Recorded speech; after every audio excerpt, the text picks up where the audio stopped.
couple months ago, we told you the story of this 1990 Mustang convertible behind me. And this is a car we built in the CJ shop many, many years ago. The car ended up going in storage and then going outside, and it sat for many, many years. We went and saved the car not that long ago, brought it back here and got it running. We did the fuel system, did some upgrades under the hood, and made the car basically start up. Today we're gonna focus on making the car drive by working on the brake system and replacing the old tires.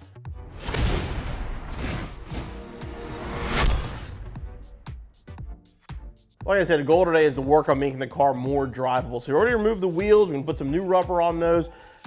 Brakes are exactly as we kind of expected them to look. I mean, I said this car sat outside for many, many years. Everything is rusted, old, and tired. We're gonna go through, we're gonna check the hoses, we'll replace the rotors, and replace the pads. For the brake upgrade, we decided to go with Hawk Performance. Now, everybody knows Hawk pads. They're known as one of the best brake pads around, but Hawk actually makes brake kits now that includes their new Talon rotors. Now, this car had Cobra brakes on it at one point, so we're gonna have the 13-inch brakes in the front and the 11.65s in the rear with the Cobra pads. Now, again, we've used these on our smoke show car and they worked amazingly well, so it should work out great on this 1990.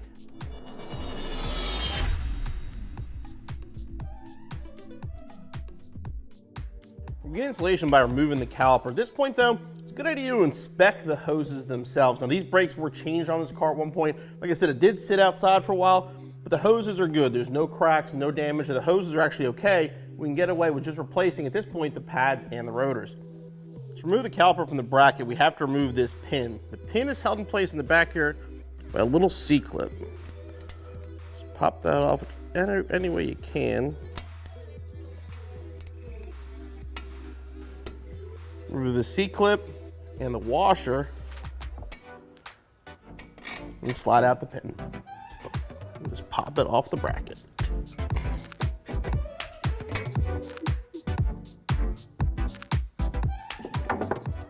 Now we have to remove the caliper bracket to remove our rotor. These two bolts right here in the back.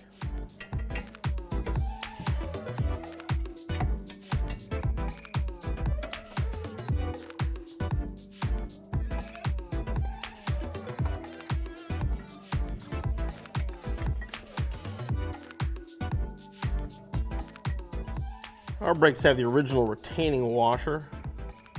Get some pliers in there and remove that.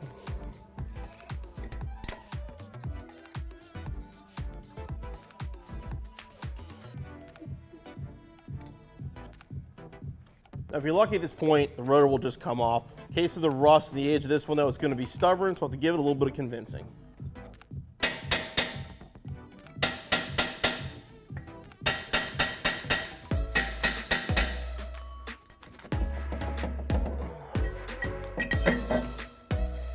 While we're here, we're just gonna clean up the hub a little bit.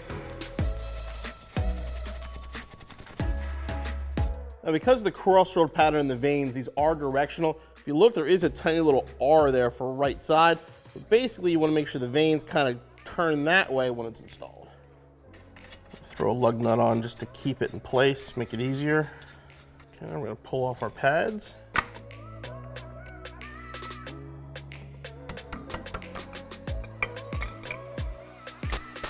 Give it a little cleanup in here.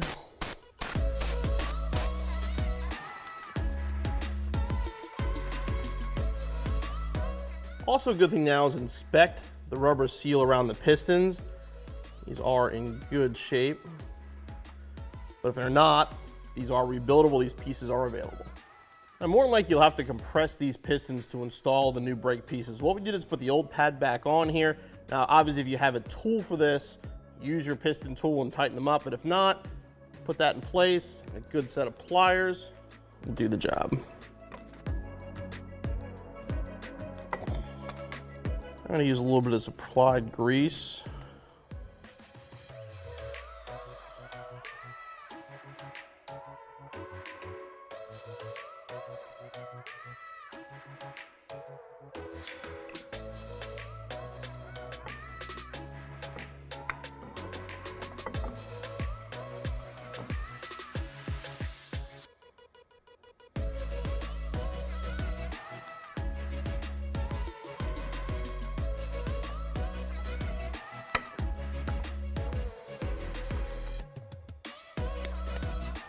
Put a little bit of grease on here before we install the bracket.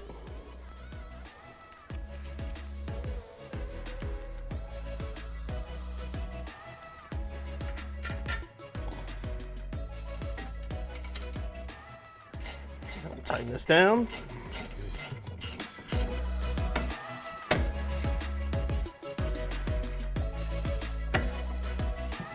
All right, now we can install our caliper.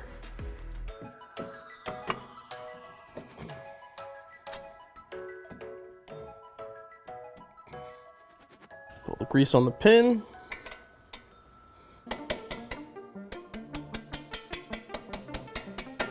Okay, repeat the process on the side, move on to the rears. Now we're moving on to the rear brakes, and as you can see, they look just as nice as our fronts did. The first thing we're going to do is remove these two bolts here to remove the caliper from the bracket.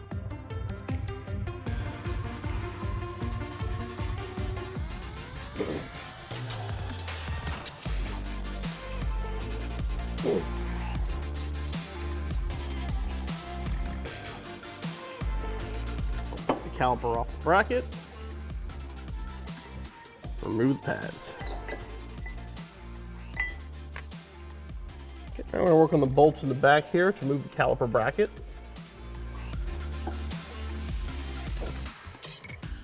These will have Loctite on them.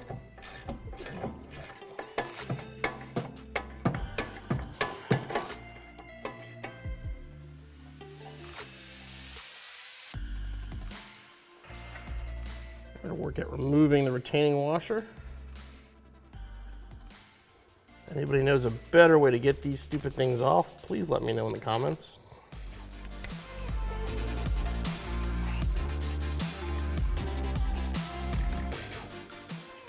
As we expected, the rotor's kind of stuck.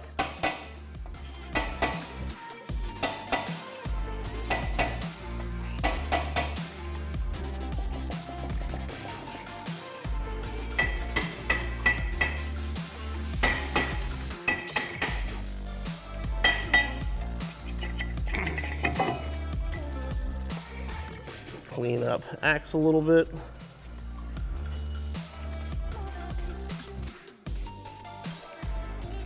Install our new rotor, again side specific. Pop the pins out here quick. Just add a little more grease to these.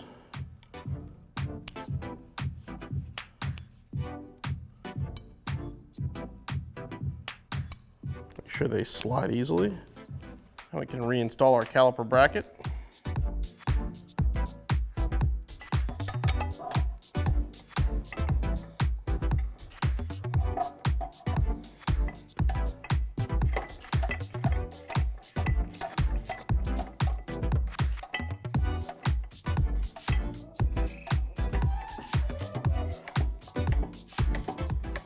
Now we got to compress the piston in the rear caliper. Unlike the fronts that you can squeeze, the rears have to actually be twisted in. Now this tool here, available at any parts store. It is a generic way to do it, definitely not the best way, but it will work, and you pick these up for like $5. All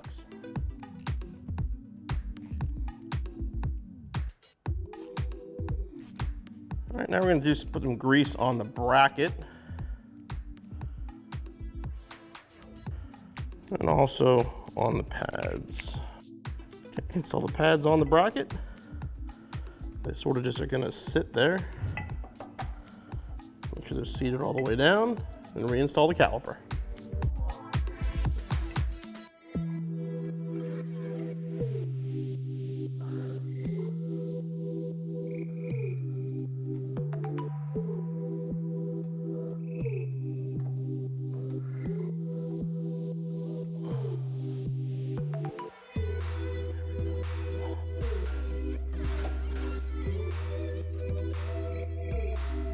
All right, we're tightening down both caliper bolts.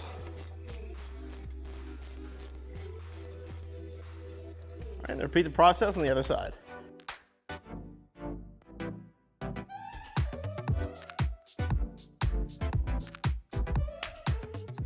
We got our new brakes. Now let's put our wheels on with some new tires.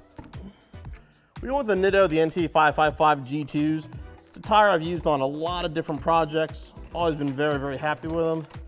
Because of the power this thing's making, we decided to go with the 555R drag radial for the back. Now, if you're wondering why we're leaving these wheels on there, the owner's actually a big fan of these wheels. These are original Ford Racing Chrome Cobra R's from back in the day. He's planning on having them redone at some point, and they're straight and in perfect shape beyond the chrome finish, so we're gonna leave them on the car for now.